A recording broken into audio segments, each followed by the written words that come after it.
All right. So what's the topic for today? Well, you want to talk about the Apple glasses, the Apple Vision Pro and augmented reality, which I think it's timely. And I don't know. I think there's different schools on its applicability or widespread applicability. I don't know for use beyond gaming. And whether entrepreneurs, small entrepreneurs, they might have a difficulty applying them to any particular value, in their businesses. But it seems like it's got some niche opportunities. But they're not the first people to try this augmented reality stuff, and everything has failed so far. I agree. And for those who are tuning in and just learning more, just hearing about augmented reality, Apple just released Apple glasses. I believe early this month in June or July, in June or late May.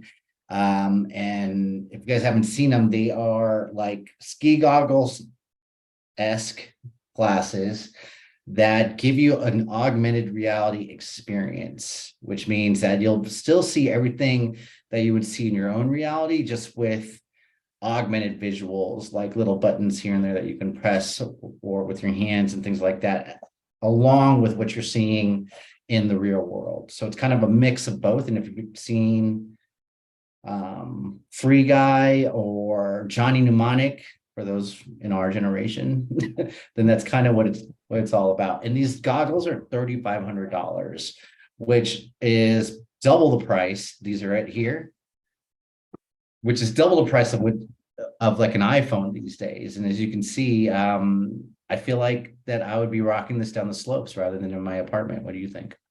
I have a hard time believing that for any extended period of time, I'd want to wear goggles like that to simply see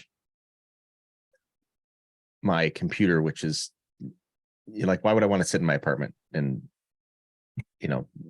with my computer in front of me? I can't believe they'd be comfortable over the long haul. I tried the old Google, what did they call it? Google, I don't know if it's Google Lens or something like that. Google Glass. Well, they had the Google Glass, which was like a yeah, they had the Google Glass, which were like glasses, right? And they had a projection screen essentially on the glasses, but it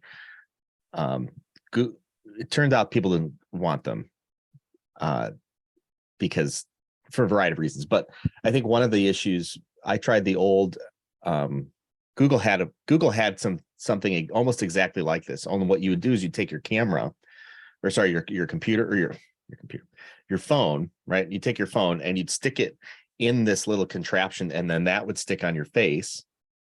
And it had two, right? Do you remember when they introduced that? It was years ago. Yeah. Yeah. It had two lenses, and then your phone would put two different screens together, which would make it 3D. The difference between the previous iterations and what Apple is introducing, it's a lot like the Google Glass, which is in front of you, but you can still see your reality. So it's augmented reality. It's in addition to what you're already seeing, whereas the old Google version and other versions like the Meta has one for gaming, you don't see what's around you. You only see your 3D experience in front of you. So I think the idea of augmented is interesting for $3,500. I like the idea of it for computing, but I'd have to use them to really I don't know, to obviously have to experience it. I don't know. I'm thinking like if you're augmented cinema, that's one of the things they're talking about. So you'd have this immersive display, like like you're sitting in IMAX. It's everywhere around you. How many times have you watched a movie alone, like versus with somebody? At a movie theater? No. At a movie theater probably once, and if I was at home, I probably watched the movie alone on my own a few times. Now, no, because I'm with somebody, but definitely that. But I wanted to show a picture of the Google Glass before I have one up here. Can I get sharing real quick? Yep, you got it. Perfect, thanks. So here is the old Google Glass on the right-hand side. Yeah. These were funny because I'm an avid rock climber, and in San Francisco, where I'm from, the Bay Area, people rock climb, and they're all everyone rock climbs and everyone's a nerd. So I remember seeing people's Google Glass trying to climb, and I thought it was the most hilarious thing. Because my thought was, does Google Glass show you what hole to do next, or what? How does this work now? And so you get these people who have these like cyborg-esque type of glasses without lenses, and then you're just wondering how it works for them. And now we've gone from this to, what is it, Apple Glass? Apple Vision Pro. Apple Vision Pro. I feel like with regards to design, we're going backwards. Now we have goggles. Well, I think there's some big distinctions here. One is Google Glass was a wireless product, so you could carry it around. It was self-contained, battery operated, and the product was more about recording what's around you, so it would see it with that one camera, and then projecting something onto that one screen over your eye. This one little screen, kind of like a heads-up display or something like that. Exactly, just like a heads-up display. Whereas Google Vision Pro or Apple Vision Pro is an immersive experience. Not only is it a complete wraparound with a screen everywhere in front of your eyes, whereas so it's a more immersive experience. It's also tied to the computer with a cord. I see it right here. So it's not standalone. And I would guess, and the other thing is they've got 12 cameras on it. So it senses everything that's in front of you, but it also senses it has cameras for your hands. So it can see what your hands are doing. Yep. Yeah.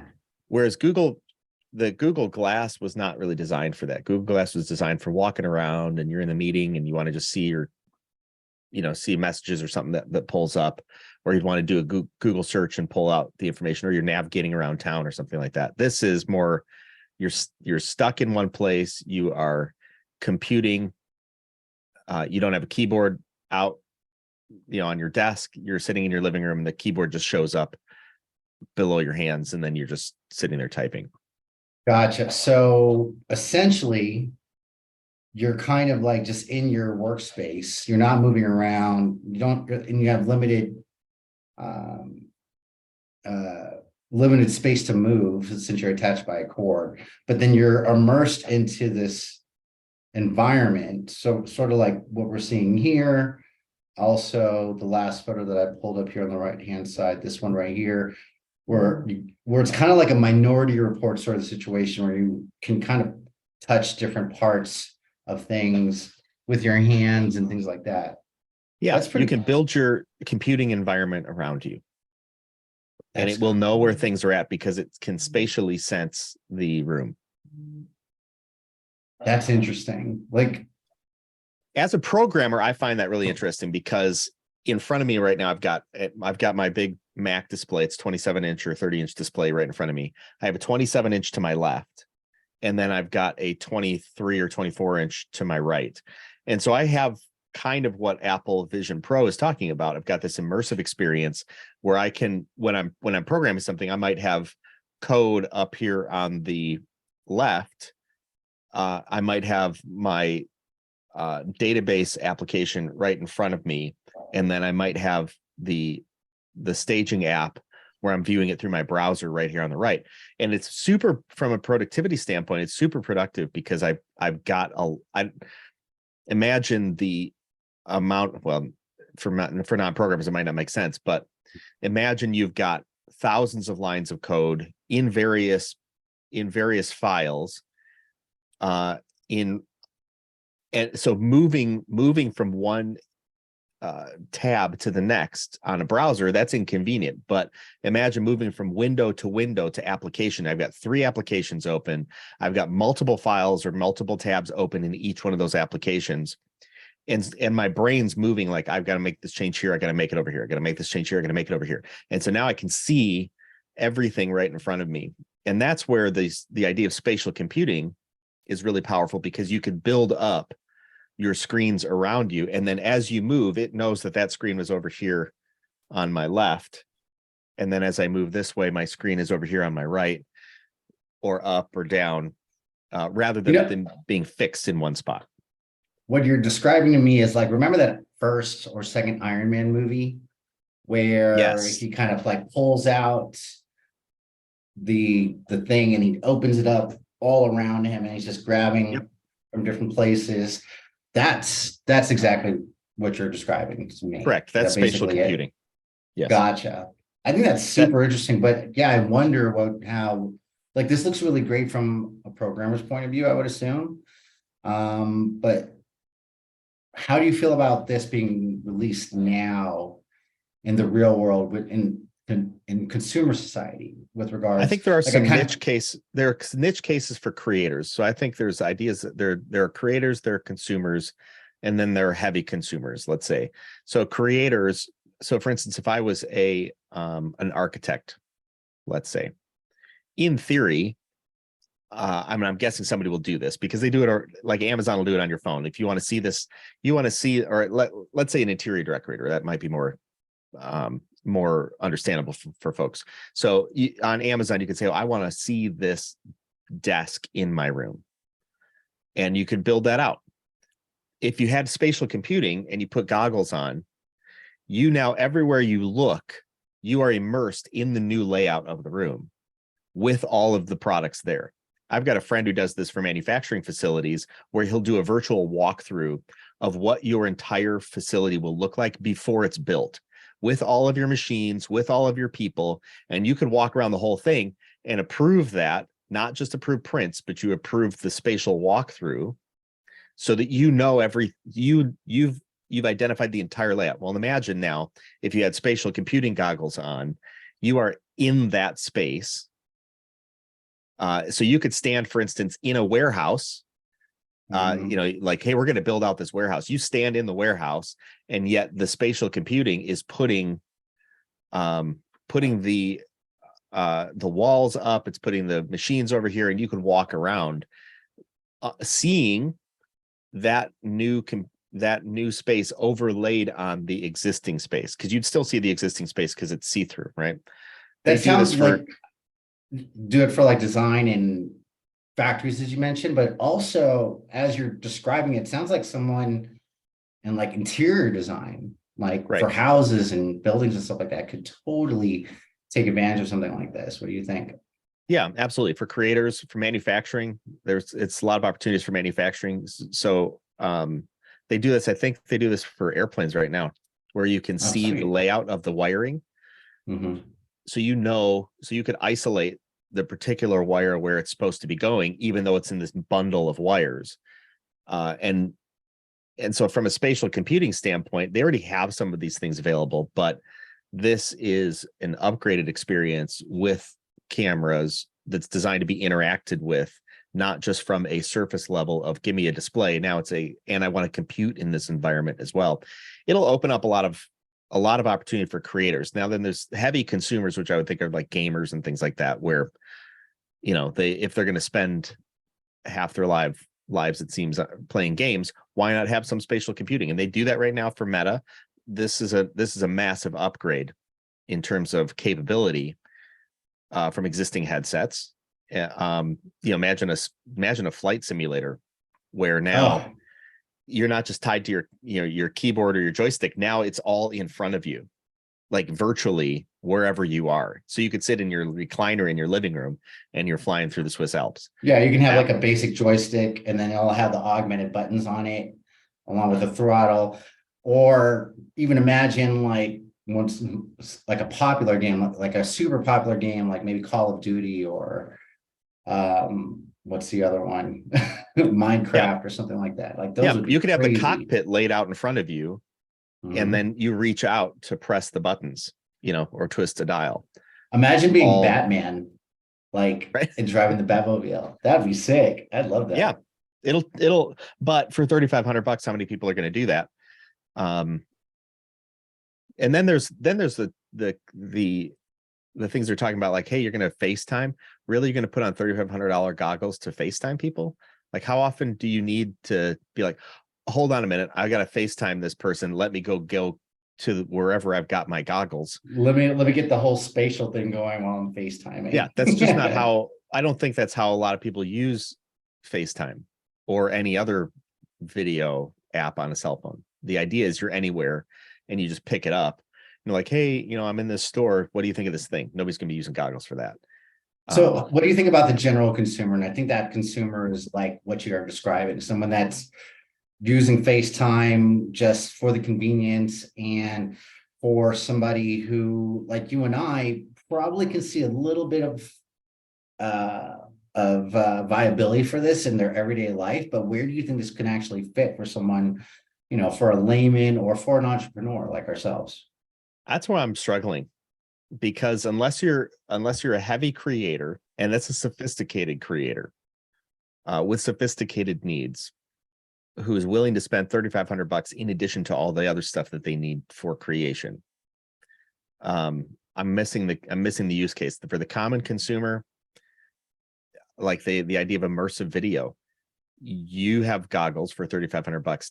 Are you buying $3,500 goggles for your significant other so that you can now look at each other with big ass goggles watching the movie? I don't think that's like, hold on, let me get my popcorn. I'm going to take my goggles off and set them down. I mean, immersive audio, that's kind of cool, but then I take my goggles off. I don't have immersive audio anymore. And I don't, it's like, everybody pause the screen. Am I going to get that for children? $3,500 goggles for kids? Hell no. So I'm missing some of so it's kind of like the high end single person sitting in a room alone watching a movie. I like, I don't get that. I just don't see the use case for it. It's a neat idea, but we'll see what from an entrepreneur's perspective, I think it's really looking for those use cases. But then you got to be a software developer. That's where this fits. You're like, well, I'm a software developer building an app for a Mac, essentially, that's going to show be displayed or consumed in Vision Pro. Let me ask you this. So when Apple first released the iPhone, obviously it wasn't the first smartphone that had come out. And I would say that there was a vision from Apple, but not a lot of people really saw what it was at the time. Would your sentiments about the Vision Pro goggles be similar to what a lot of people's sentiments were back when Apple first released the iPhone? I say that because I wonder what the strategy is behind this, right? Because from my point of view, this seems like it's like an early concept of something that's going to be probably ingrained in society in the next 10 years. So I'm wondering if Apple's trying to come out with it first so they can be the first, not first, but like so they can be the most prominent in the market today and be able to do it like what they did with the iPhone and like kind of take over the market through branding and functionality and such.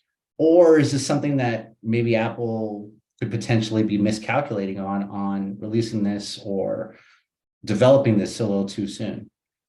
I think they are ahead of the curve, as they tend to be. So they are releasing something to the marketplace that the marketplace does not know how to consume. I think with current trends of mobile workforces, this starts to have a greater facility. It has more uses in a mobile workforce, but I don't think that Well, and let me, before I don't get to the I don't thinks, I think Apple also tends to produce the highest level, most expensive flagship product, and then comes back with, oh, but you could also get this. That's why they Mhm. introduced Vision Pro for ridiculously expensive price. I think ridiculous. I mean, for what it is, it's not. There's a lot of tech built into that, right?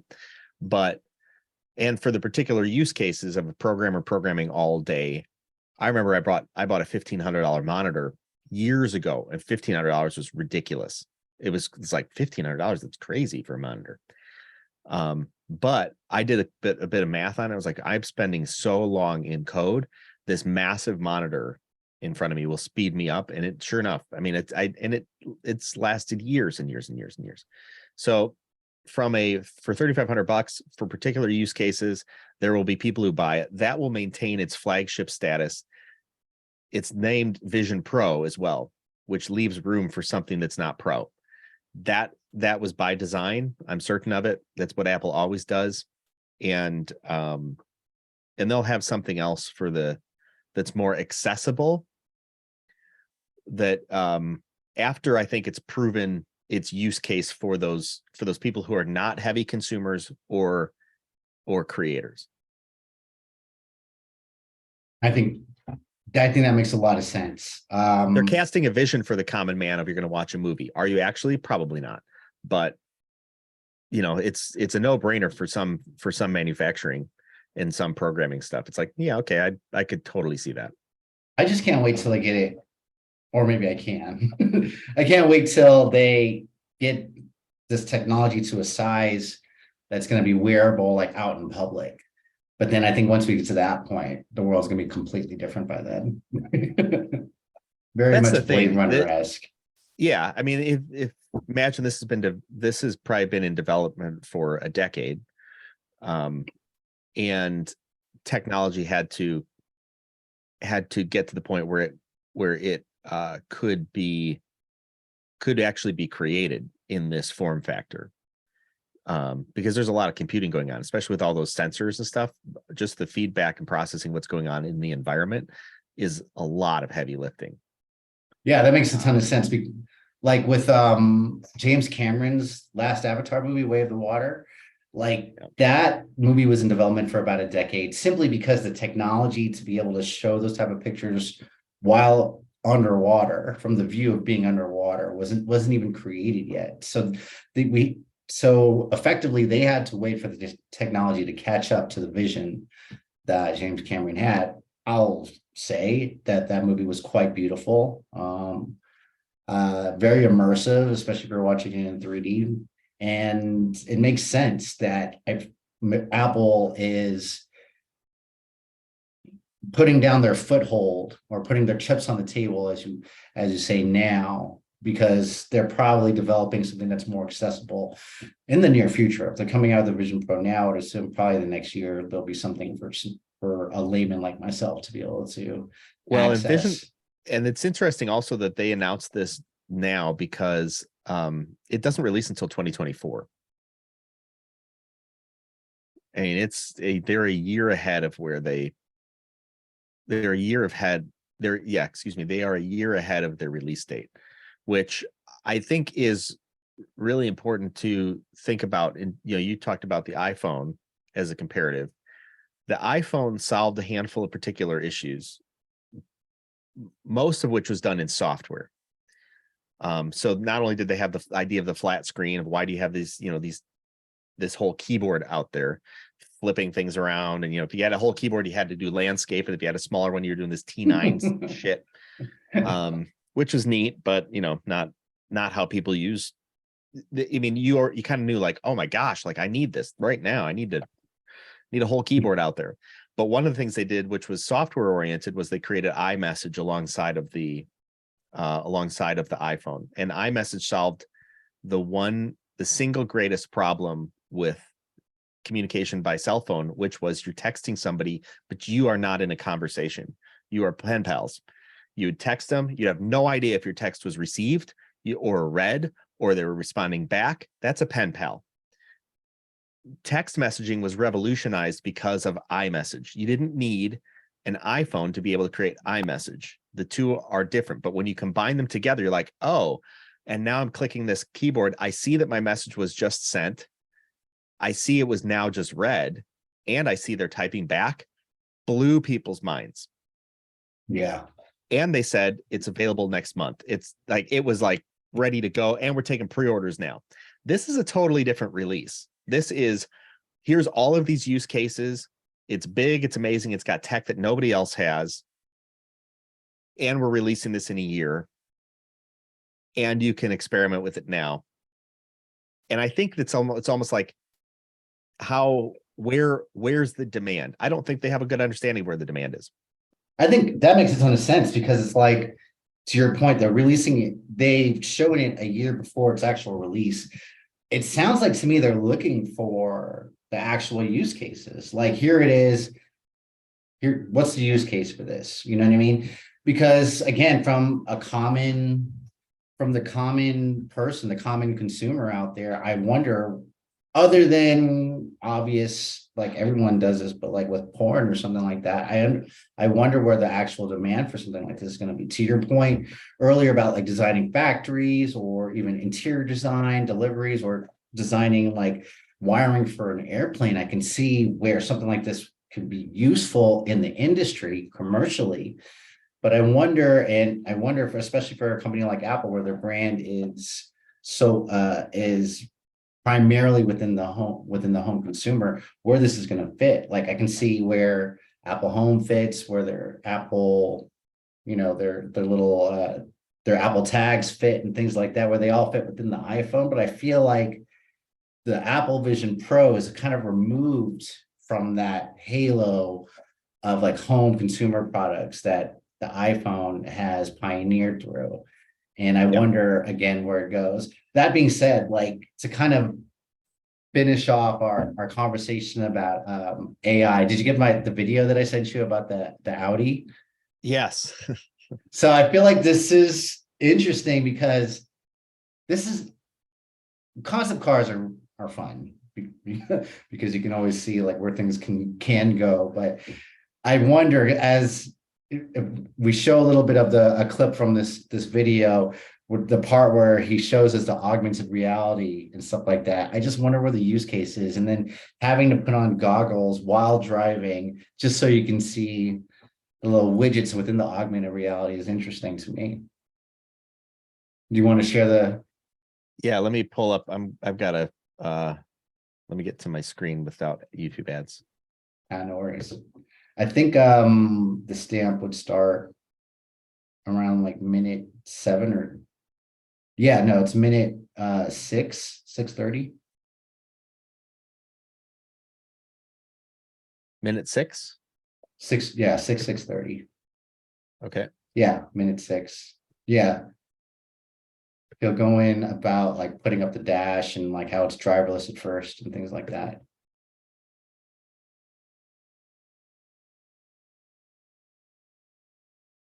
I think you have to share sound when you share the thing.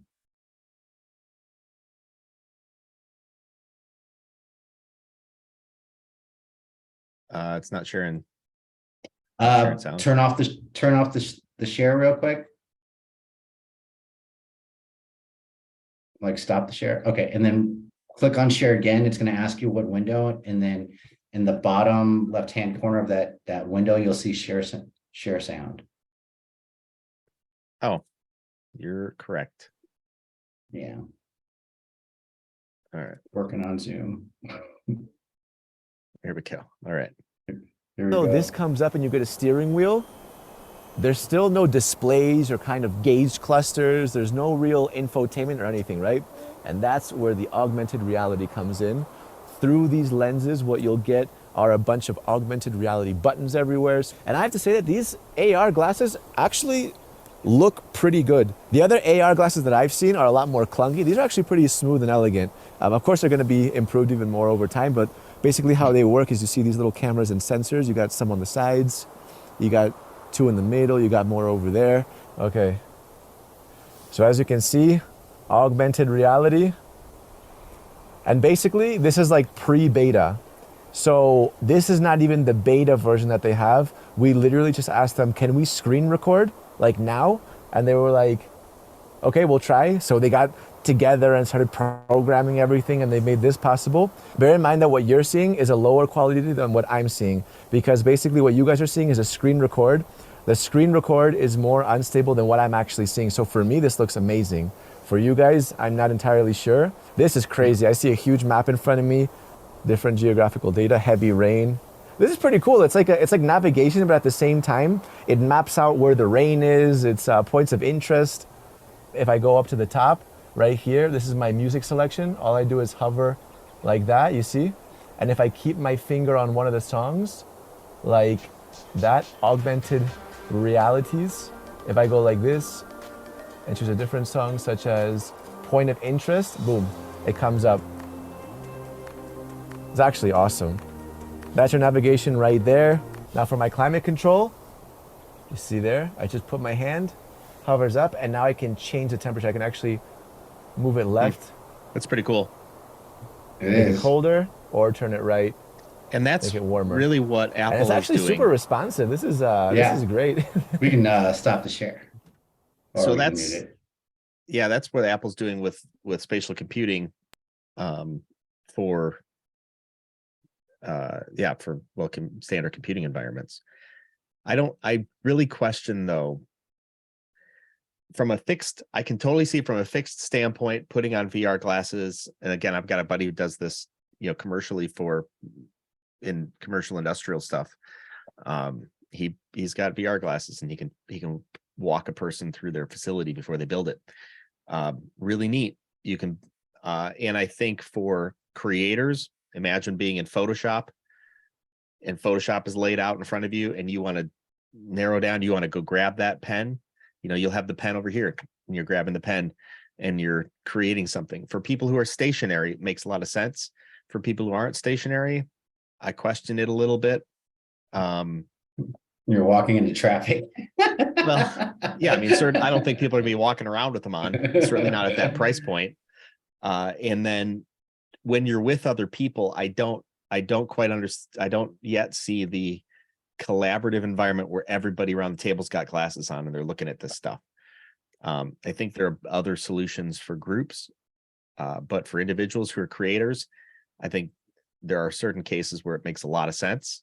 Opens up a lot of productivity, that we are trapped in these two-dimensional, these two-dimensional screens right now. This is now a three-dimensional environment.